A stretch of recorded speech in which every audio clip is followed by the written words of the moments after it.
A história da Bíblia e dos cristãos. Este documentário traz a incrível história de como a Bíblia foi escrita e traduzida desde Moisés até os dias de hoje. Foi muitas vezes queimada, banida e ridicularizada por décadas, desde a época dos imperadores romanos e monarcas ingleses.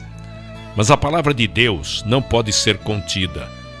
Grandes estudiosos da palavra, tradutores, reformadores, pregadores e escritores, pessoas inspiradas por Deus, lutaram e deram suas próprias vidas para proteger a Bíblia e levar a mensagem de salvação e esperança a todas as pessoas através dos séculos.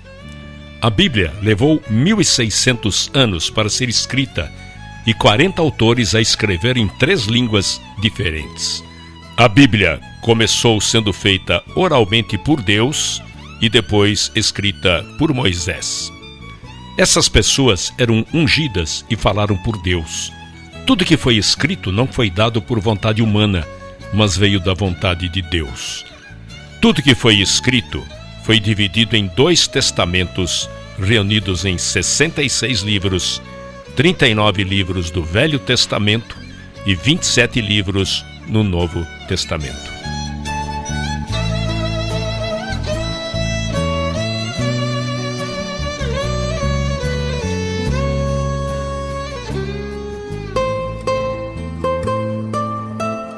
"300 anos antes de Cristo, Cânon, o Velho Testamento. A palavra cânon significa coleção de livros que constituem a Bíblia. A Bíblia antiga no Velho Testamento não difere da que temos hoje. Eles tinham apenas 22 livros na Bíblia, entretanto, eram os mesmos 39 livros que temos hoje no Velho Testamento. Não só os livros de Moisés foram escritos nos anos de 1500 a.C., o livro de Jó foi escrito 400 anos antes disso. Em 586 a.C., quando os babilônios vieram assolar aquela terra, queimaram tudo o que podiam queimar no templo e puseram abaixo todas as rochas que o constituíam. Eles mantiveram os hebreus cativos por 70 anos e quando voltaram do cativeiro, foram espalhados por todo o mundo. Construíram pequenas sinagogas no qual podiam ensinar e dar instruções. Para isto, se fazia necessária uma Bíblia para cada sinagoga, e isto os levou a uma nova constituição, a dos escribas. A escrita era primitiva, e não havia letra minúscula, e nem sinais de pontuação. Não havia espaço entre as palavras, e eles escreviam do lado direito do papel para a esquerda.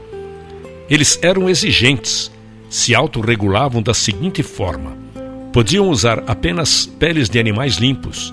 Cada página não podia ter menos que 48 linhas e nem mais que 60.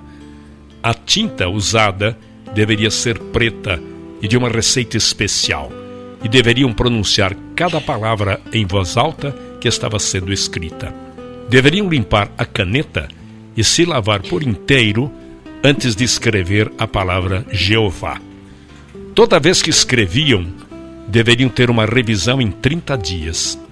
As letras, palavras e parágrafos deveriam ser contados. Os manuscritos só poderiam ser guardados em lugares sagrados. Antes da invenção da imprensa, este processo sacrificante contribuiu para a notável precisão das escrituras quando comparadas com as recentes descobertas arqueológicas. 250 a.C., a influência grega. Quando Alexandre o Grande conquistou o mundo, era uma época de racionalismo filosófico. Haviam estrelas como Platão, Sócrates e Aristóteles. O homem vivia se questionando, mas eles não tinham respostas para as próprias perguntas. Deixavam na mente humana um vácuo, um vazio, algo que precisaria ser preenchido. Quando Alexandre morreu em 323 a.C., o mundo se tornou bilíngue e o grego era a segunda língua mais falada. Por isso, se tornou importante haver uma tradução dos inscritos judaicos para o grego. Nesta época, não era chamado de Bíblia. Por volta do ano 285 a.C., havia vários judeus que faziam parte da subcultura egípcia.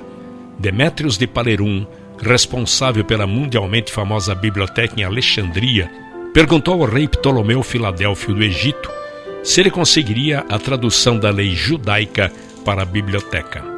Para realizar isto, o rei liberou 100.000 escravos judeus que ele tinha em seu domínio e os enviou juntamente com presentes para o sumo sacerdote Eleazar em Jerusalém. Assim, Eleazar fez o seu pedido. Ele desejava que fossem selecionados 6 sábios de cada uma das 12 tribos, somando assim 72 homens. Esses sábios deveriam ir a Alexandria para realizar esta tradução, e assim foram enviados e foram bem recepcionados. Em 72 dias, eles traduziram todo o Torá. Este trabalho ficou conhecido como Septuaginta, que em grego significa 70. Esta tradução, portanto, foi feita antes da vinda de Jesus. No período de 300 a 400 anos antes de Cristo, praticamente não existia mais profetas, e a palavra de Deus era escassa. Por isso, alguns livros escritos neste período foram considerados apócrifos ou não canônicos, por não serem considerados inspirados por Deus. 0 antes de Cristo a 90 depois de Cristo. A compilação do Novo Testamento. Se pegarmos o primeiro século e vermos os fatos, teríamos 3 situações. O primeiro seria o período da verdade viva, no tempo em que Jesus viveu. Suas palavras foram importantes. Ele era poderoso em palavras e atos. Suas palavras eram oráculos e seus atos milagres. O segundo período seria do ano 33 aos 50 depois de Cristo. Eles não se preocuparam em escrever, pois acreditavam que ele voltaria em breve. Mas quando se chega no período de 50 a 90 depois de Cristo, é o período da comunicação escrita. Foi nesta época que certas condições ocorreram que se exigia a escrita de cartas, e estas cartas se tornaram a base do Novo Testamento. Hoje, estes manuscritos do Novo Testamento estão guardados na Universidade de Manchester, na Inglaterra. A Bíblia nos foi dada em fragmentos e os paleógrafos tiveram que juntar vários fragmentos para que tivéssemos uma cópia completa.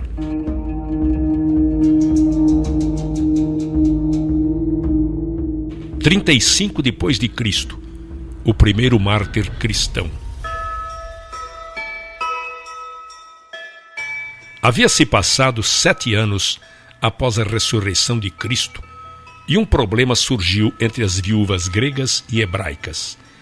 Selecionaram 7 homens, nos quais chamaram diáconos. Todos possuíam um nome grego. 2 deles se chamavam Filipe e Estevão. Estevão foi diante do Sinédrio acusando de terem assassinado o Messias e, baseado numa passagem de Isaías, afirmava que Deus não habitava em um único lugar. Levantou ira tanto aos saduceus quanto aos fariseus. Eles o apedrejaram.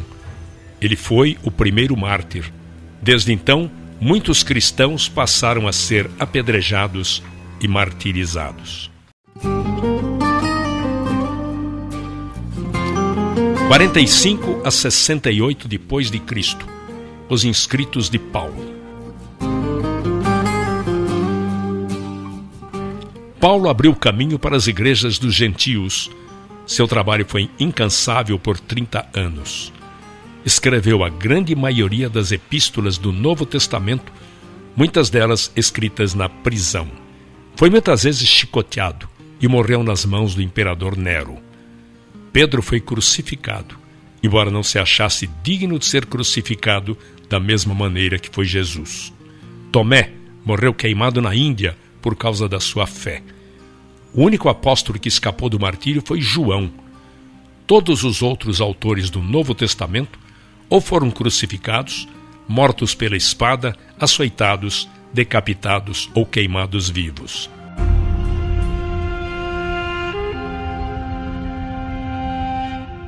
A expansão. Entre os anos 100 e 450 depois de Cristo, houve uma grande expansão do cristianismo em Roma. Havia em Roma muitas congregações separadas, mais de 40 congregações, encontradas logo após a última perseguição. Nesta época, os cristãos poderiam ser encontrados no Império Romano como na distante Inglaterra. Nesta época, cresciam não só numericamente, mas penetravam verticalmente através de cada segmento social. Nesta época, a igreja primitiva tinha em comum a Bíblia e não sobreviveriam sem ela. De 80 a 303 depois de Cristo, a construção do Coliseu e a perseguição aos cristãos. O Coliseu em Roma começou a ser construído em 72 depois de Cristo pelos Vespasianos e foi concluído pelo seu filho Tito no ano 80 depois de Cristo e era usado principalmente para os sacrifícios dos cristãos. Uma série de 10 perseguições ocorreu contra a igreja. A perseguição romana começou no ano 64 depois de Cristo, ocasionada por Nero. Nero colocou fogo em Roma e culpou os cristãos por isso. Nero os queimara à meia-noite para que servissem de tocha para a cidade. Casas eram lotadas de cristãos e em seguida incendiadas. Grupos de 50 eram colocados e amarrados por corda e lançados ao mar. Todas estas ações de Roma eram para acabar com a influência dos cristãos. Existiam 4 razões para as perseguições. Primeiro, era política. Os cristãos se reuniam à noite em lugares clandestinos e tinham medo de que formassem grupos políticos. Segundo, era religiosa. Eles se recusavam a oferecer incenso no altar para César. Terceiro, social. Eles tinham uma maneira de vida distinta. Acreditavam que todos os homens eram iguais. Para os romanos, era Nero numa extremidade e o restante da população na outra extremidade da escala social. Quarto, razão financeira. Os romanos viviam também de fabricar estátuas e esfinges, pequenas imagens de idolatria da deusa Diana. A última das séries de 10 perseguições foi realizada em 303 depois de Cristo por Diocleciano. Diocleciano ascendeu socialmente pela via militar e se tornou comandante do imperador Caro. Com sua ascensão ao poder, Diocleciano pôs um fim à crise do terceiro século. Indicou um oficial, seu colega militar, Maximiano, para o cargo de Augusto, na prática, co-imperador, e indicou Galério e Constâncio como Césares, co-imperadores de menor estatura. Sob este sistema de tetrarquia, ou governo de 4, cada imperador tinha autoridade sobre 1/4 do império, embora fosse um governo conjunto.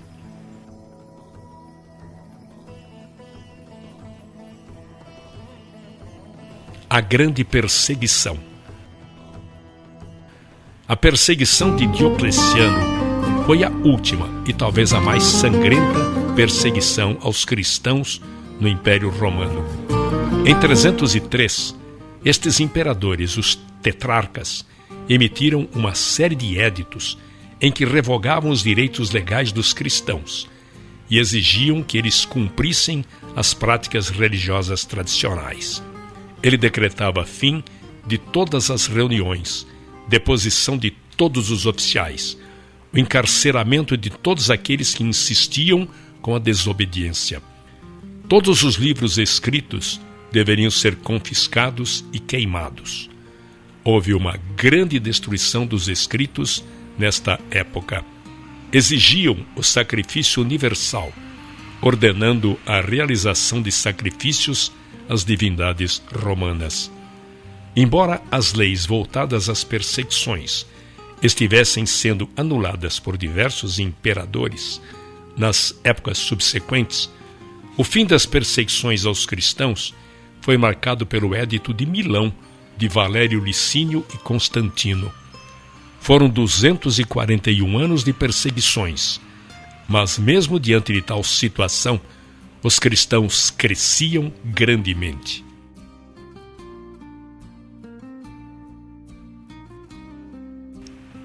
O fim das perseguições.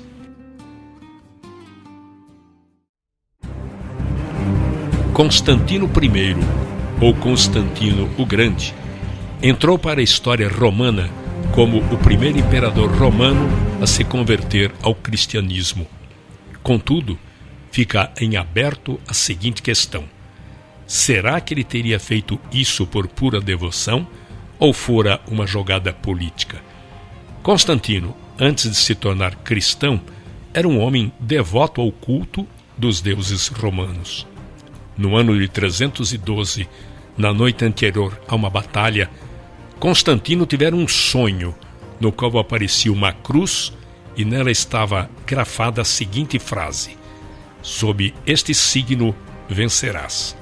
Com isso, antes da batalha começar, Constantino ordenou que os seus soldados pintassem o tal símbolo cristão em seus escudos, e de certa forma isso acabou lhes trazendo sorte, e eles venceram a batalha. Outras versões dizem que não fora um sonho, mas uma visão. Constantino, andando pelo acampamento, teria visto uma cruz no céu. Depois desta vitória, Constantino mostrou interesse em se converter ao cristianismo.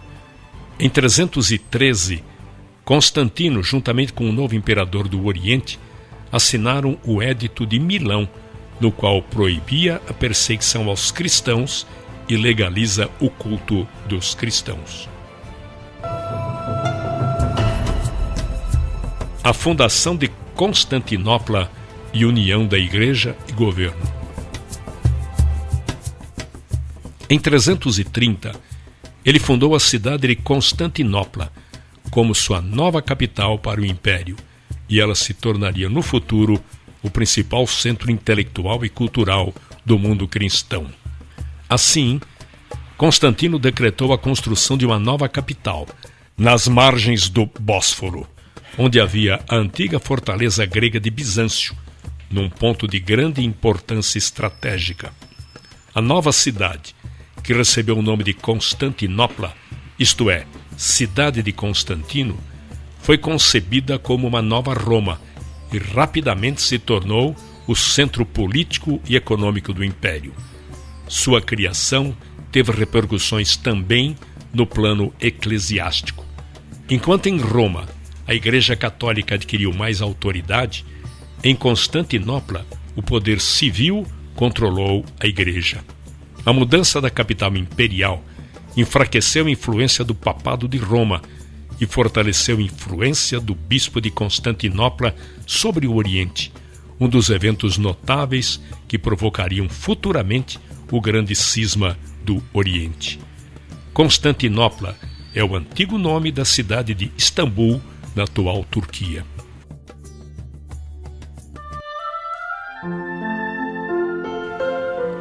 367 a 397 depois de Cristo, a canonização da Bíblia. Foi neste tempo que um grande teólogo da época, Atanásio de Alexandria, iniciou a cruzada por Novo Testamento canonizado. Atanásio foi o 20º arcebispo de Alexandria, como Atanásio I de Alexandria. Seu episcopado durou 45 anos, dos quais 17 ele passou exilado, em 5 ocasiões diferentes e por ordem de 4 diferentes imperadores romanos. A palavra cânon significa régua, quadro de medidas, um nivelador ou pesos ideais para equilibrar uma balança. Em relação à Bíblia, significa a regra usada para determinar se um certo livro poderia ser medido satisfatoriamente de acordo com um padrão. A palavra foi primeiramente utilizada por Atanásio no século IV. Em 367 d.C., Atanásio listou pela primeira vez nos registros da história os 27 livros do Novo Testamento.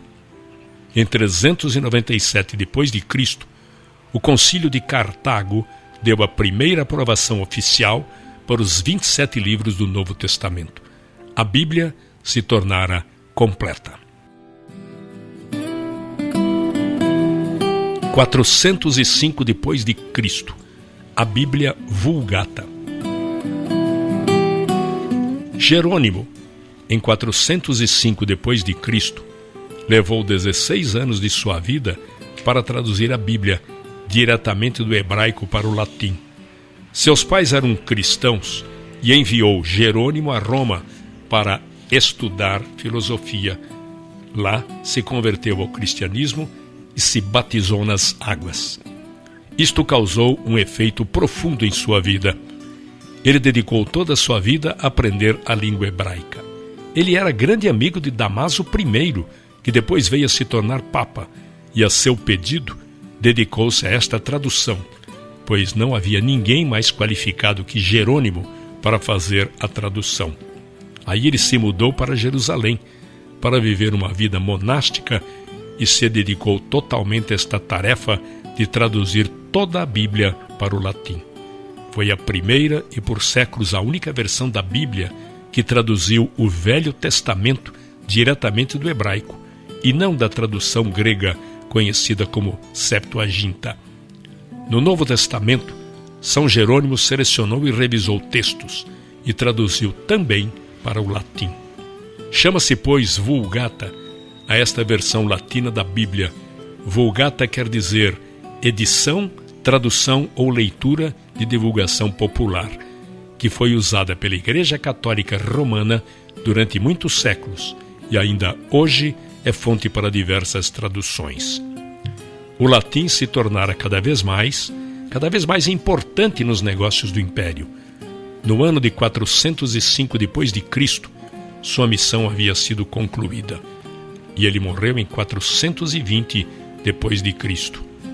Na verdade, este se tornou um instrumento que bloqueava qualquer outra vulgata. Foi tão altamente admirada que as gerações posteriores resolveram proibir qualquer outra tradução. O latim se tornara a língua oficial da Igreja e com isto todas as outras traduções da Bíblia foram proibidas. O bom se tornou um inimigo.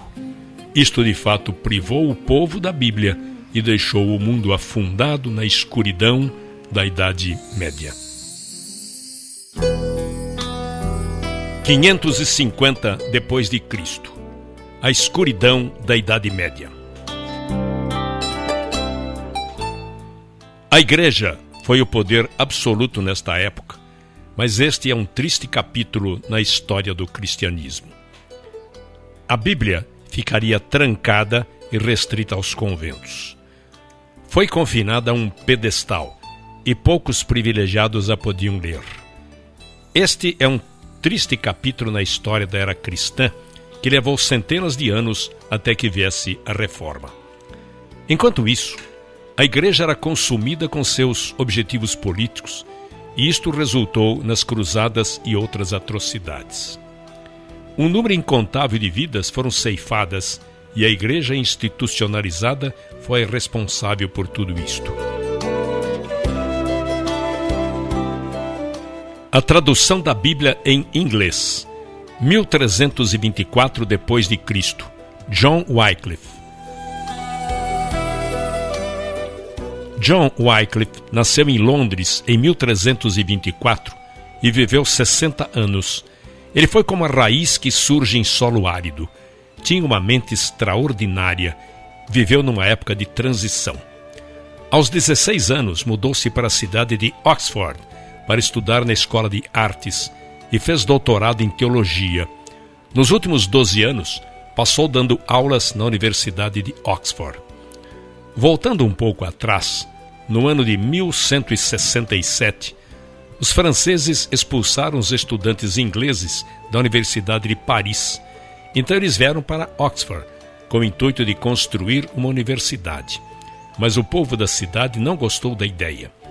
A não aceitação era tão grande que um grupo de universitários resolveu não ficar lá e foram para Cambridge e construíram aí outra universidade. E por 600 anos existiram apenas 2 universidades na Inglaterra, uma em Oxford e outra em Cambridge. Quando Wycliffe tinha 24 anos, uma terrível peste negra assolou a Europa e por fim chegou à Inglaterra. Não havia cura. A peste atingia ricos e pobres, jovens e velhos, e isto causou grande temor no coração de Wycliffe. Mais de 200 vítimas diariamente eram colocadas em campos abertos para o enterro. Aquele luto diário continuou até que a praga tivesse dizimado centenas e milhares de vidas.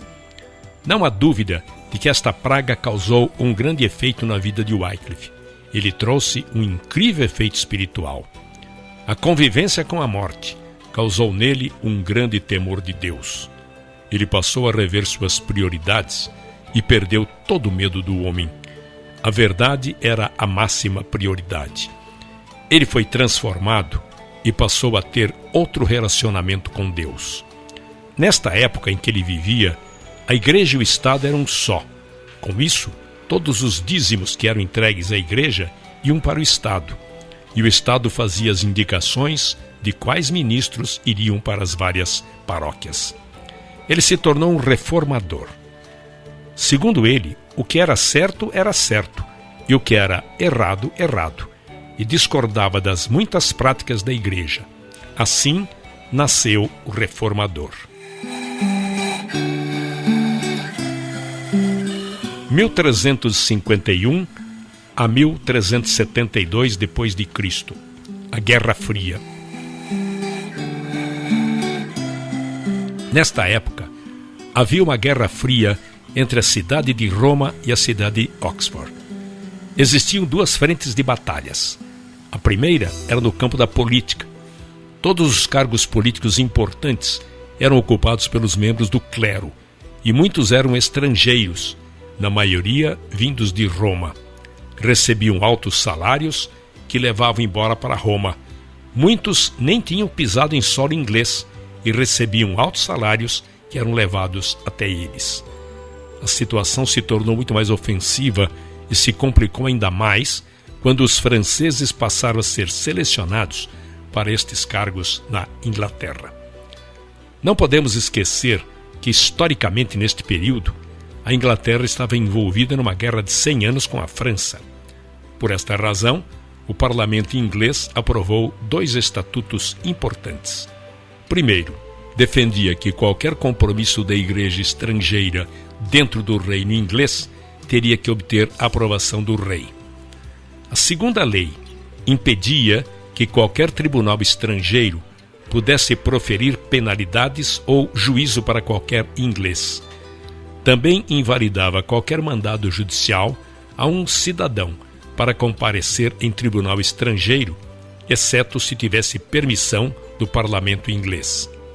Contudo, 12 anos mais tarde, em 1365, o Papa exigiu que a coroa britânica pagasse impostos à igreja. 6 anos depois, Roma mandou um agente do parlamento para receber os impostos do Papa na Inglaterra. Com estes acontecimentos, o apoio à posição oposta de Wycliffe se fortalecia e foi indicado a capelão do rei da Inglaterra. Outra batalha que ocorreu nesta Guerra Fria com Roma foi no campo da teologia. Wycliffe censurou a doutrina da transubstanciação. A igreja alegava que os elementos da comunhão eram transubstanciados no real corpo e sangue de Cristo. A investigação neste assunto levou à morte muitos homens nobres, que foram queimados até 125 anos depois, por causa da oposição a esta doutrina. Um sentimento de desesperança religiosa entristecia seu espírito. Então, John Wycliffe admoestava seus alunos e passou a escrever a grande imoralidade daquela época. Não deveremos nos esquecer de que naquela época não havia máquinas impressoras. Todo documento teria que ser escrito a próprio punho e esmeradamente copiado com o objetivo de circular entre o público. Na época, alguns de seus dizeres ficaram conhecidos como: a Inglaterra não pertence a ninguém. O Papa é apenas um homem sujeito ao pecado. Mas Cristo é o Senhor dos senhores, e este reino é sustentado diretamente e unicamente por Cristo. O maior feito de Wycliffe ainda estaria por vir. Traduziria a Bíblia para o inglês, numa linguagem do homem comum, mas precisaria passar pela fúria de uma igreja ofendida. 1382 depois de Cristo, a primeira Bíblia em inglês. Em 1378, Wycliffe e alguns de seus discípulos começaram a traduzir a Bíblia para o inglês. É impossível estimar o valor desta obra notável. Eles defendiam que a Bíblia tinha toda a revelação de Deus e que era desnecessário qualquer ensinamento além, pela tradição da Igreja, Papa ou qualquer outra fonte. Além disso, qualquer outra autoridade, tradição ou papas deveriam ser analisados através das Escrituras, que tivessem livre acesso à Bíblia para todos os cristãos até aos plebeus, e por fim que a Bíblia fosse traduzida para a linguagem comum do povo. Wycliffe era bom em latim clássico e utilizou a Vulgata Latina de Jerônimo do ano 405 como base para esta tradução do latim para o inglês. Não sabemos quanto tempo durou esta tradução. Sabemos que iniciou quando lecionava em Oxford e terminou em 1380 o Novo Testamento. Wycliffe sabia que terminaria seus dias numa masmorra, numa das 7 colunas de Roma ou numa fogueira em Londres. Em 1382, concluiu o Velho Testamento. Pela primeira vez, o povo da Inglaterra teria a Bíblia em sua própria língua. Para reproduzir uma de suas Bíblias, toda escrita à mão, levou 10 meses. Estas Bíblias custavam algo de 30 a 40 libras, ou seja, 9.600 centavos. Lembre-se de que, nesta época, uma galinha poderia ser comprada por 2 centavos e um porco por 4 centavos. As pessoas traziam um peso de feno para poder adquirir o Novo Testamento por um dia. Alguns davam o valor de um dia de trabalho para pagar uma página da Bíblia. Através de Wycliffe, foi liberada uma força incrível na Inglaterra e trouxe luz à escuridão. Os discípulos de Wycliffe pegaram a Bíblia traduzida por ele e como uma semente a plantaram por toda a Inglaterra.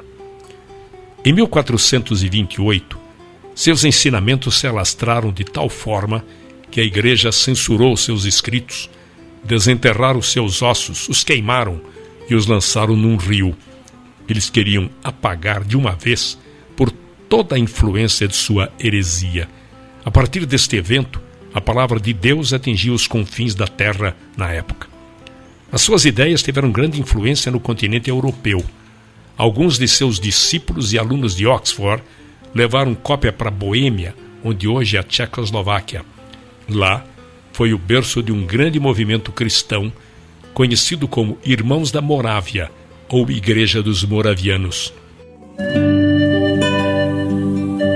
1395 a 1536 depois de Cristo. Mártires da Bíblia.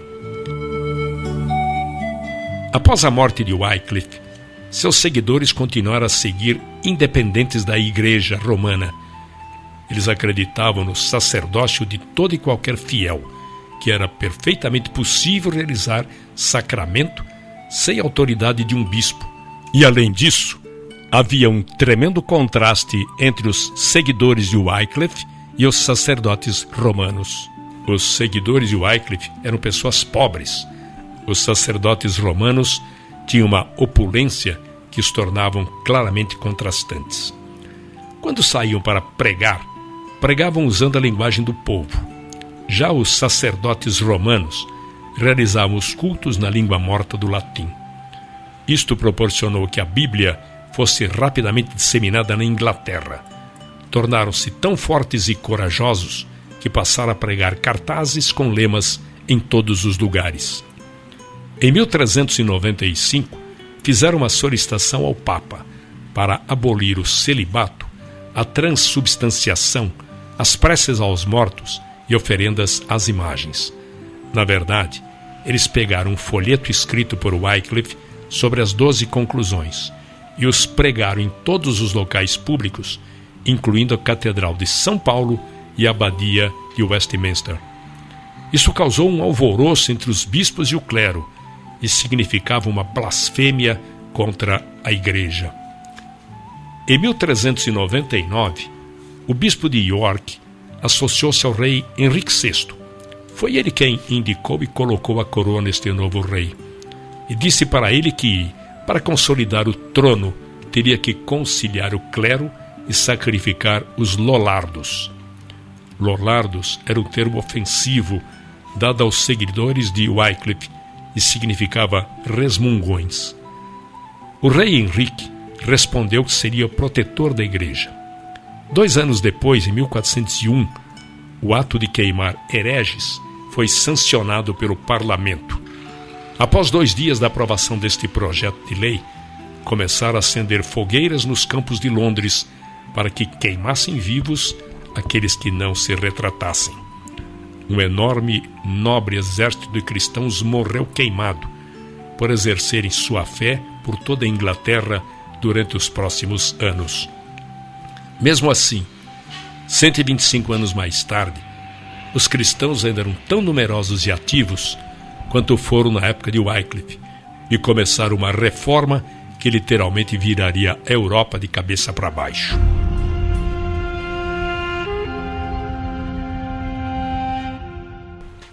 Em 1456 depois de Cristo, fim da Idade Média. O fim da Idade Média e o início do Renascimento são os marcos desse período. Politicamente, houve a queda de Roma e Constantinopla, a descoberta da América em 1492. Religiosamente, um marco foi a conversão de Constantino e a publicação de um Novo Testamento em grego. A queda de Constantinopla foi um evento histórico que, segundo alguns historiadores, marcou o fim da Idade Média na Europa e também decretou o fim dos últimos vestígios do poderoso Império Romano, agora dividido e chamado de Império Bizantino. A conquista da capital Constantinopla pelo Império Otomano, sob o comando do sultão Maomé II, ocorreu em 29 de maio de 1453. A cidade de Constantinopla foi renomeada oficialmente para Istambul pela República da Turquia em 1930. Apenas 3 anos após a queda de Constantinopla, a primeira Bíblia foi impressa em Mayence, na Alemanha, em 15 de agosto de 1456. E o responsável por isso foi um homem chamado Johannes Gutenberg.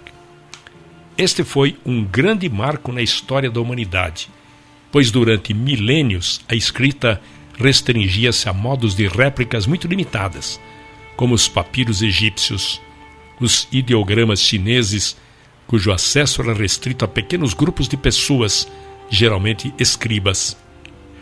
O primeiro livro publicado por Gutenberg foi a Bíblia. Já não era necessário copiar à mão, palavra por palavra, como se fazia até então. Fazia-se um molde com os caracteres móveis, e a partir dele imprimiam-se quantas cópias quisessem. 30 anos após a morte de Gutenberg, suas máquinas já estavam espalhadas por toda a Europa, nas grandes cidades. Havia um homem em Wittenberg que chegou a imprimir 100.000 Bíblias. Um dos maiores humanistas desta época do Renascimento nasceu em 1467, de nome Erasmo. Seu pai era um padre. Quando ele tinha 11 anos, seus pais morreram na peste negra e ele se tornou interno num convento agostiniano, quando em 1492 se tornou um monge. Ele tinha o dom de escrever poemas, mas para aumentar sua renda começou a aprender e a ensinar grego. O grego havia se tornado uma importante língua entre os humanistas daquela época. Ele estudou grego em Oxford, onde conheceu Thomas More, futuro chanceler da Inglaterra. Erasmo se tornou muito popular devido à sua literatura. Foi, num sentido, o centro do movimento literário do seu tempo. Ele se correspondeu com mais de 500 homens de grande importância no mundo político e do pensamento. Escreveu o Manual do Cristão Militante, obra mundialmente conhecida e que serviu de incentivo e apoio para os reformistas da época. Outra obra conhecida foi O Elogio da Loucura. Eram obras que expressavam uma análise da igreja no seu tempo. Os seus escritos alimentavam o que posteriormente dividiria a igreja. A mais importante obra que escreveu em toda a sua vida foi a tradução da Bíblia do latim para o grego. Foi no ano de 1516. Ele terminou o Novo Testamento em grego, quando lecionava no Queen's College em Cambridge. Depois, agrupou em uma página dividida em 2. Em uma metade, ele colocou o texto em latim, e na outra metade, suas traduções em grego. Erasmo dedicou esta obra ao Papa Leão X. Isto lhe assegurou, em parte, certa simpatia da igreja e garantiu a ele a permissão de vender o produto. Esta obra caiu no chão como uma semente. Não há outra maneira de descrever, pois Martinho Lutero passou os olhos naquilo e traduziu do grego para o alemão de sua época, e deu a Bíblia para os alemães. Foi exatamente o que Zwingli e Calvino fizeram pelas pessoas que viviam na Suíça, e exatamente o que William Tyndale fez pelas pessoas que viviam na Inglaterra. Este texto foi o que serviu de referência para que o rei King James fizesse sua tradução em 1611. 1517 depois de Cristo, a Reforma. Um homem está acima de todos os outros quando se fala de reforma protestante: Martinho Lutero. Lutero foi o epicentro da ruptura com a Igreja Católica, mas exerceu também um papel vital na história da Bíblia. Martinho Lutero nasceu em 10 de novembro de 1483. Entrou para o monastério agostiniano, onde obteve o grau de bacharel em artes. Um ano depois, fez seus votos para se tornar professor de literatura bíblica. Lutero se indignou com muitas práticas exercidas pela Igreja Católica. Por exemplo, uma delas era a venda de indulgências. As indulgências eram uma forma de penitência paga. As pessoas compravam um pedaço de papel que lhes permitia o direito de cometer pecados. O grau de cada um era determinado pelo preço que pagavam. Foi a combinação desta e de muitas outras coisas que resultaram nas 95 teses afixadas na porta da igreja de Wittenberg em 1517. Nestas teses, ele atacava veementemente a igreja e discordava de qualquer doutrina que não fosse fundada nas Escrituras. Na Alemanha, em 1521, Lutero queimou publicamente a bula papal e a sua literatura se tornou bastante ativa. A obra mais importante de Lutero foi a tradução do Novo Testamento em grego de Erasmo para o alemão. Lutero não foi o único responsável pela reforma europeia. João Calvino foi o responsável por traduzir a Bíblia para o povo da Suíça. Se o luteranismo ou protestantismo nasceu em Wittenberg, então o presbiterianismo nasceu em Genebra. João Calvino era um teólogo francês, nascido em 10 de julho de 1509. Foi um humanista, nunca foi ordenado sacerdote. Depois de seu afastamento da Igreja Católica, foi porta-voz do movimento protestante, pregando em igrejas e acabando por ser reconhecido por muitos como padre. Fugiu para Genebra em 1536, onde faleceu em 1564.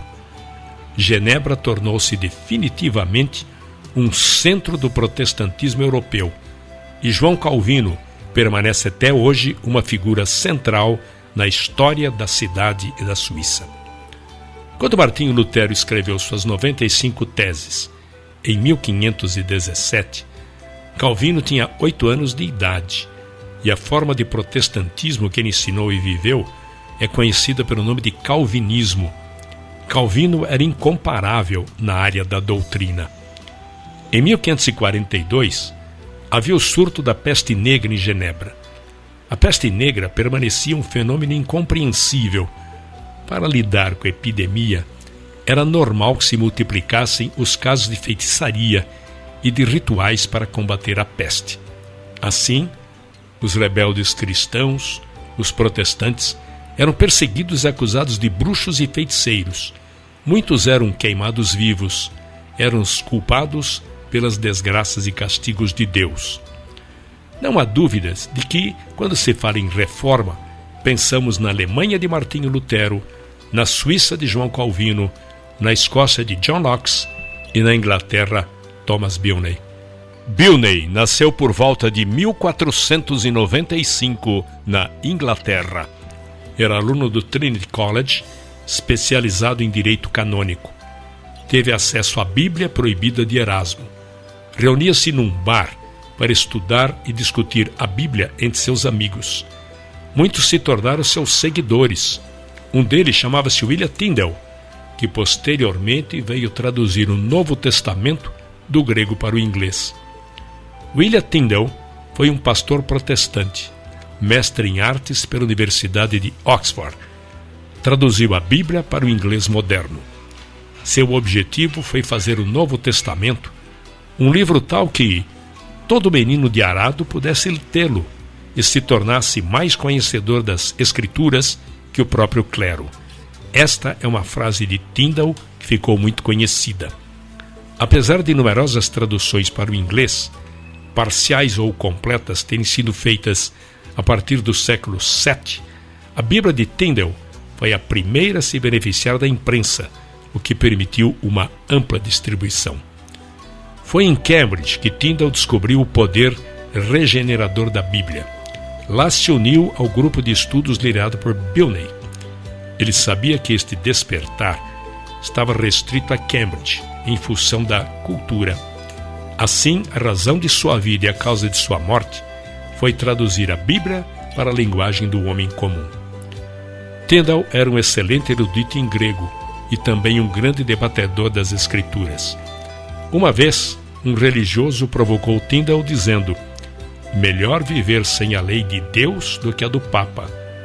Tyndale retrucou: eu desafio o Papa e todas as suas leis, se Deus poupar minha vida por muitos anos, e farei com que um menino que conduz o arado saiba mais sobre as Escrituras do que você. Tyndale ficou conhecido como o pai da Bíblia inglesa.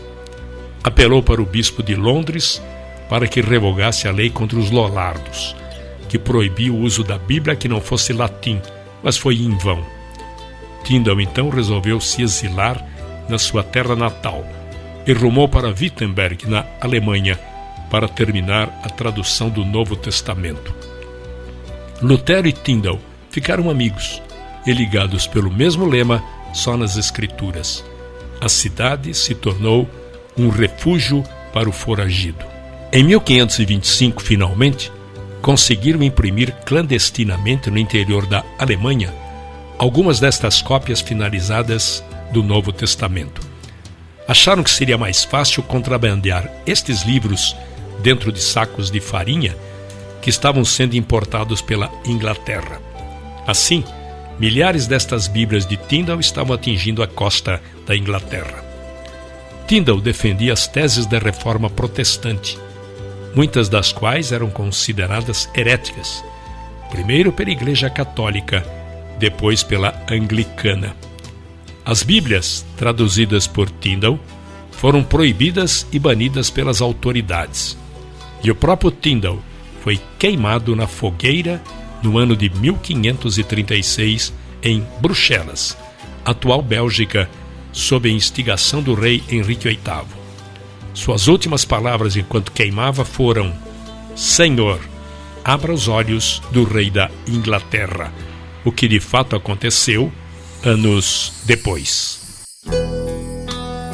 1526 depois de Cristo. queime-os. A oposição que surgiu ao movimento da reforma na Inglaterra vinha da Igreja Oficial, da Coroa e do humanismo. Muitos homens bons e tementes a Deus perderam suas propriedades, definharam na prisão e muitos morreram queimados em postes.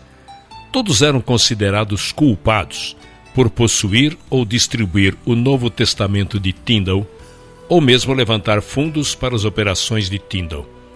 Em 1532, Smithfield era o lugar ou campo escolhido na Inglaterra onde as pessoas eram levadas e queimadas em praças públicas por crimes religiosos. Multidões de pessoas foram sacrificadas, submetidas à dor. Eram humanos como nós. Seus ossos eram frágeis. Muitos eram fortes, outros caíam no desespero. Alguns deles não eram levados contra a vontade. Eles se conformavam com esta provação e faziam porque tinham convicções fincadas como lança de aço em suas almas, que não permitiam que se curvassem as pressões. Alguns eram homens fortes, robustos e valentes. Outros eram mulheres e crianças fracas, frágeis e sensíveis. Mas todos eles foram heróis.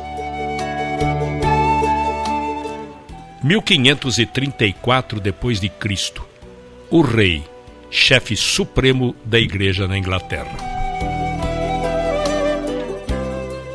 A influência do rei Henrique VIII na reforma e na história da Bíblia. O rei Henrique VIII casou-se com Catarina de Aragão e tiveram 6 filhos, mas apenas uma menina sobreviveu à infância. Esta filha ficou conhecida como Maria, a Sanguinária. O rei culpou Catarina pelo fracasso em lhe proporcionar um filho.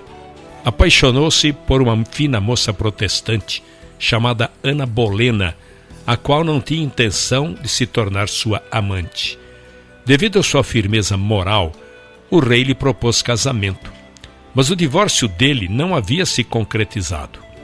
O Papa, por várias razões políticas, não lhe concedeu o divórcio. Então, o rei, aborrecido por não obter o divórcio, substituiu o arcebispo por Sir Thomas More. Em 1534, o parlamento sancionou uma lei designando o rei supremo chefe da igreja na Inglaterra.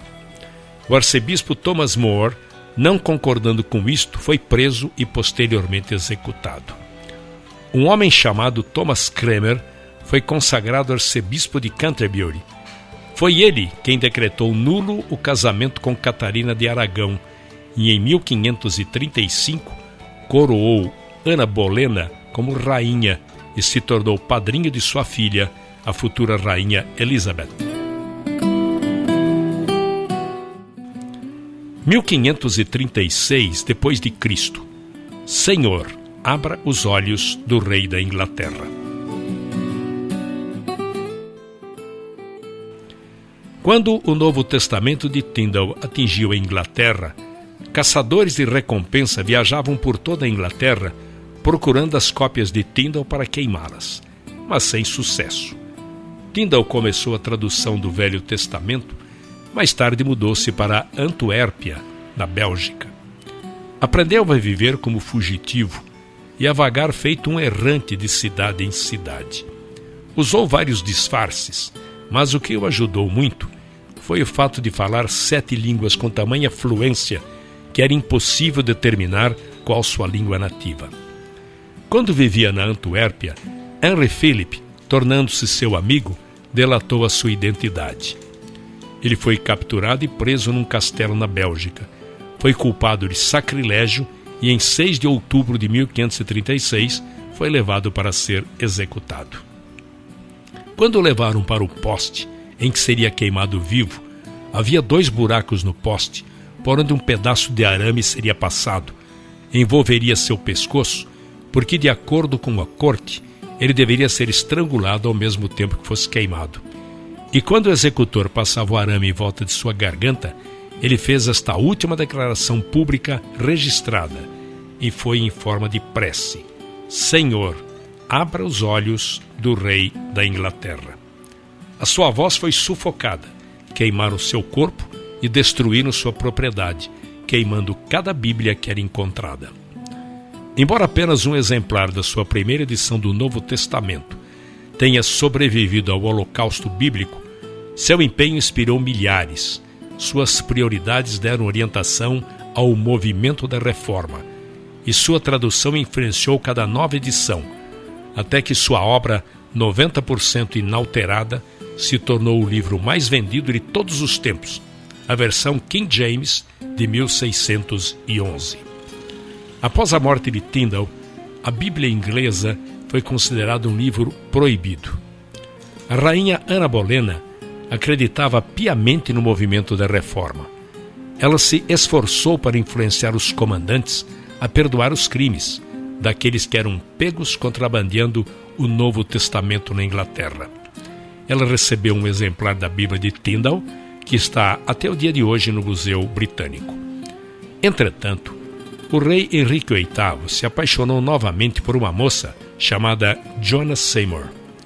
O rei aproveitou uma oportunidade para acusar Ana de adultério e mandou prender Ana numa masmorra. Foi condenada à morte e executada, decapitando sua cabeça com um golpe de machado.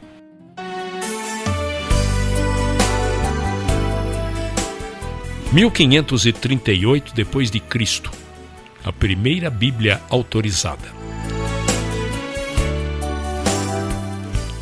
Embora Tyndale não tenha concluído a tradução do Velho Testamento, John Roger, com a alcunha de Thomas Matthews, concluiu o trabalho. Depois enviou os manuscritos para um editor inglês. O editor ficou tão impressionado com a obra que a enviou para o arcebispo da Inglaterra a fim de ter aprovação oficial. O arcebispo exibiu o manuscrito para o rei Henrique VIII e ele miraculosamente deu a aprovação oficial para a edição de uma Bíblia inglesa na Inglaterra pela primeira vez.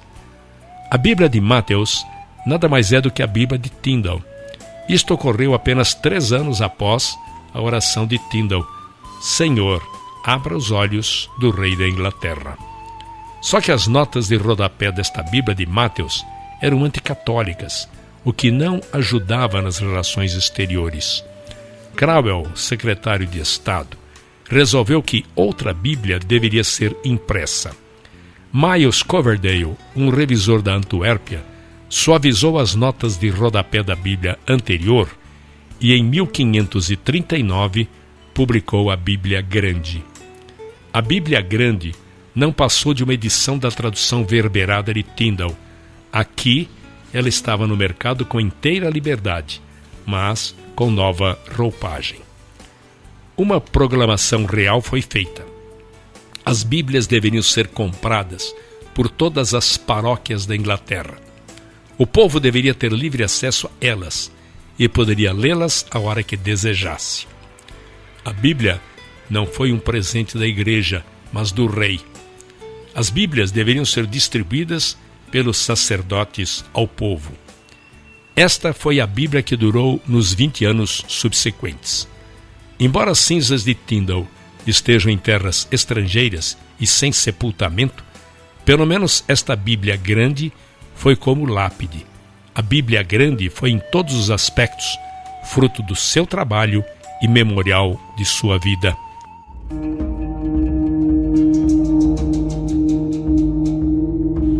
A ira de Maria Sanguinária.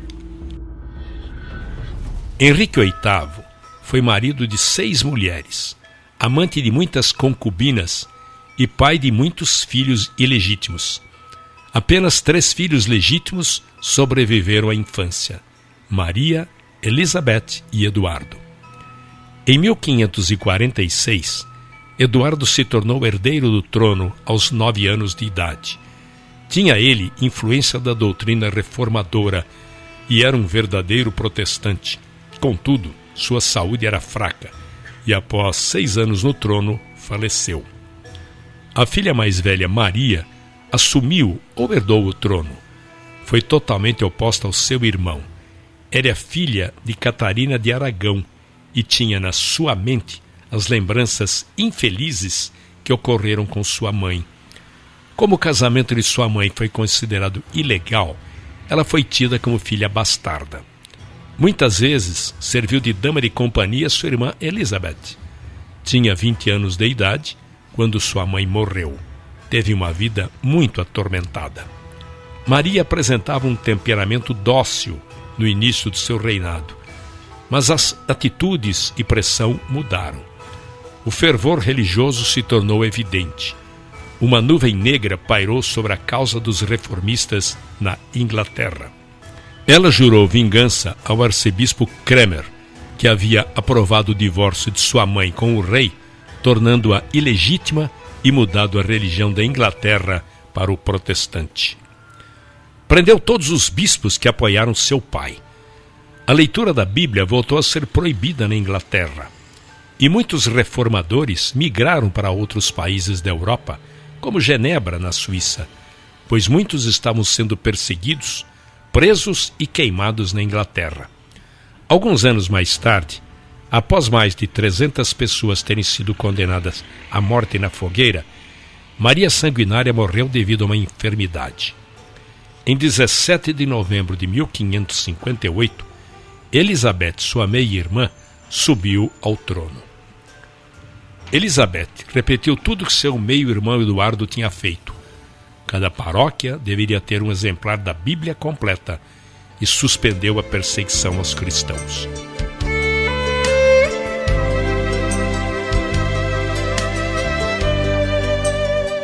Em 1557 a 1586 depois de Cristo.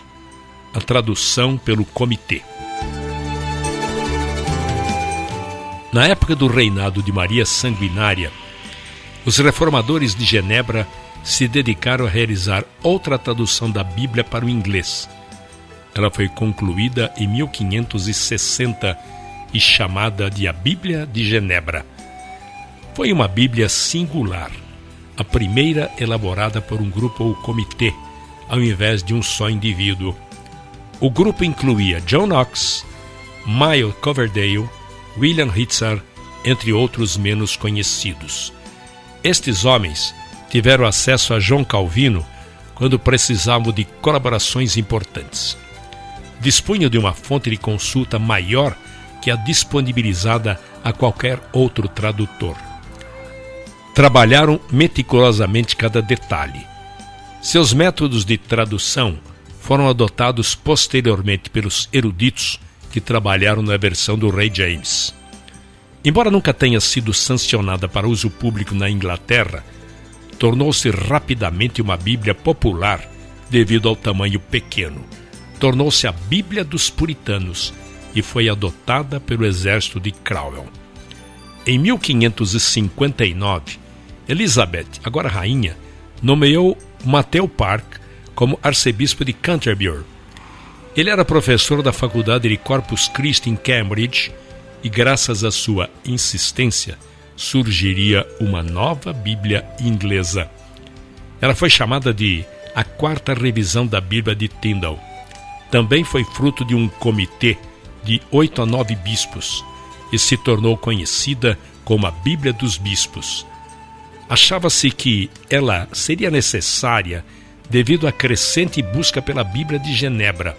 Na verdade, a Bíblia de Genebra estava tomando lugar na versão autorizada, que era a Bíblia Grande, e em segundo lugar, diminuía a autoridade dos bispos. Quando a rainha Elizabeth assumiu o trono e os reformadores voltaram a viver na Inglaterra, um movimento chamado Puritanismo teve início, resultado da influência de Calvino. O resultado foi a busca de uma nova maneira de administrar a igreja, pois estavam derrubando o respeito que as pessoas deviam ao clero. Então, o arcebispo Matthew Park achava que esta nova tradução poderia restaurar o seu prestígio. Esta tradução seguiu a Bíblia Grande nas partes históricas, e os livros proféticos carregavam a nítida influência da Bíblia de Genebra. Era onerosa e pesada. Seus termos eclesiásticos não eram apropriados ao homem comum. A Bíblia dos Bispos durou 40 anos, teve 20 edições, e foi considerada a mais fraca de todas as Bíblias.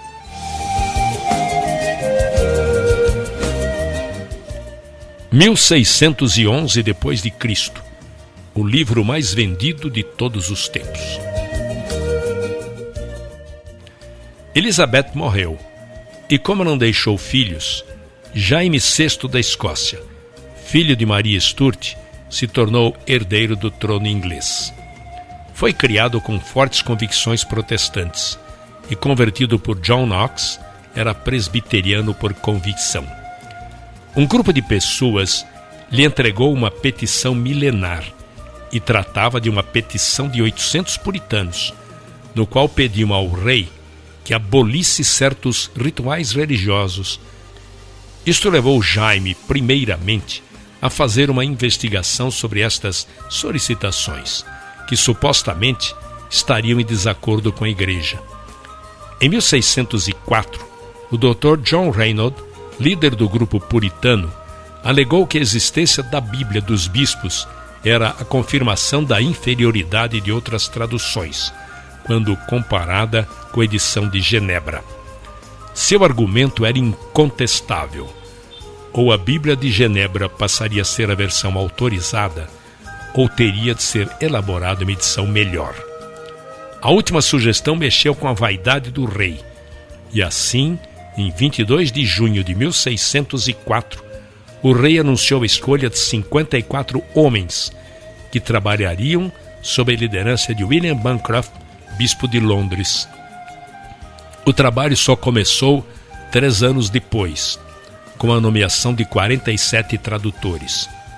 Eles foram divididos em 3 grupos, segundo os centros acadêmicos da Inglaterra: Oxford, Cambridge e Westminster, 2 comitês em cada local.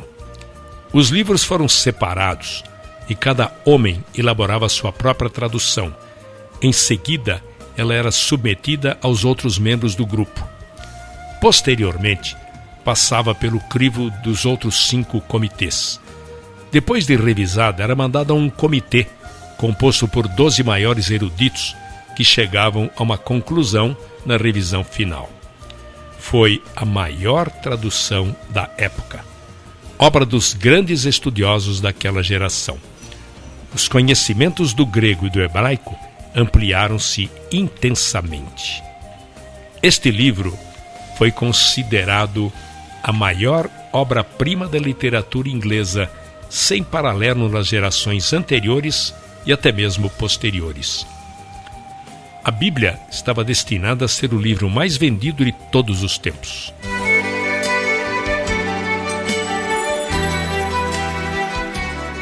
Em 1580 a 1620 depois de Cristo, os peregrinos. Em 1580, um jovem chamado William Brewster frequentava a faculdade em Cambridge. Adotou a doutrina dos puritanos. Brewster desempenhou papel fundamental na formação de uma nova colônia que formaria uma nação. William Brewster se tornou amigo de outro jovem cujo nome era William Bradford.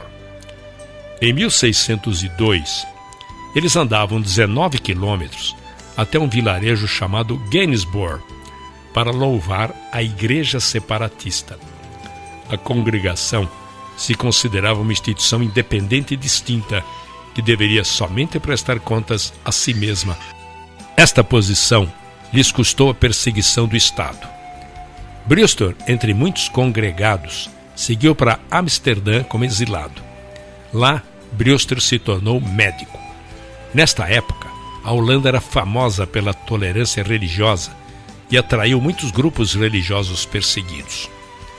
Lá se tornaram pessoas honestas, trabalhadoras e escrupulosas. Chegaram ao número de 100 pessoas.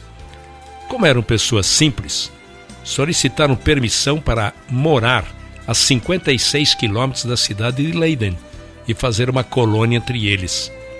A permissão foi dada e permaneceram neste vilarejo próximo a Leiden pelos 11 anos seguintes. Foram modelo de caráter, chegaram ao número de 300. No decorrer do tempo, ficou evidente que teriam de se mudar mais uma vez. Eram muitos os fatores. Era difícil ganhar a vida nesse novo mercado. Os jovens estavam se alistando no exército dos Países Baixos e alguns cedendo às tentações da cidade. Pelo fato de serem uma minoria, corriam o risco de serem absorvidos pela comunidade. Para completar, a perseguição estava começando a alcançá-los. 2 livros escritos pelos peregrinos chegaram à Inglaterra e Jaime I queria levá-los a julgamento. Todas estas circunstâncias contribuíram para a escolha da nova terra. Existia um movimento de incentivo à migração, onde eles teriam direito sobre uma extensão de terra obtidos da London Company com direito à autonomia. Um grupo da Inglaterra se uniria a este grupo de Leiden na Holanda e cruzaria o Atlântico em 2 barcos, uma pinaça chamada Speedwell e um barco de 180 toneladas chamada Mayflower. A jornada ao Novo Mundo teve início em 5 de agosto de 1620. Devido às grandes turbulências e problemas que enfrentaram na viagem, 18 passageiros resolveram interromper a migração para a nova terra e retornaram. Foi resolvido que todos os que seguiriam dali para frente fariam num único barco, no Mayflower. 180 pessoas da igreja de Amsterdã migraram para Virgínia, nos Estados Unidos, em março de 1619, mas apenas 50 chegaram ao seu destino. O excesso de passageiros, as tempestades e as doenças fizeram com que esta viagem quase se tornasse uma tragédia. O Mayflower parou na enseada de Plymouth, em Collins Hill, em 1620. É interessante notar que a Bíblia que os peregrinos trouxeram para a Nova Terra não foi a versão Rei James, mas preferiram a Bíblia de Genebra. Foi das palavras desta Bíblia que tiraram determinação e força. A Bíblia foi o sustentáculo nos momentos de grandes dificuldades, e muitas dificuldades ainda estariam por vir. Devido ao rigor do inverno, os atrasos da viagem e as fúrias das tempestades que enfrentaram para atravessar o Oceano Atlântico enfraqueceram-nos de tal maneira que chegaram totalmente despreparados para o que os aguardavam. Os meses de janeiro e fevereiro foram especialmente difíceis. Conta-se que no fim de fevereiro, 31 pessoas haviam morrido, na maioria mulheres. A doença se abateu de tal forma sobre eles que a primeira casa que construíram foi transformada num hospital. Mesmo assim, tiveram problemas, porque os doentes eram em maior número do que as pessoas que teriam condições de cuidar deles. Em meados de março, o inverno rigoroso chegara ao fim. Estabeleceram uma colônia em Portugal. Havia um índio que falava fluentemente o inglês. Seu nome era San Josete. E lhes forneceu muitas informações sobre a terra. Foram apresentados também a outro índio chamado Squanton, que também falava inglês fluentemente. Este foi um nativo que havia sido capturado e vendido na Espanha, que conseguiu fugir para a Inglaterra e da Inglaterra conseguiu voltar para sua terra natal. Era o único sobrevivente da sua tribo. Apresentaram também outro líder nativo chamado Massasoit, que estava acompanhado por 60 de seus homens. O resultado foi um acordo de paz assinado entre eles que duraria pelos 50 anos seguintes. Posteriormente, o lugar onde se estabeleceram foi Plymouth Rock. Estes bravos e corajosos peregrinos, do jeito que puderam, se tornaram as sementes de uma nova nação. É preciso destacar que eles eram homens de carne e osso como nós. Sacrificaram seus bens, sofreram privações, resistiram aos sofrimentos, tudo por um propósito supremo. Eles queriam a liberdade de louvar e seguir a Deus.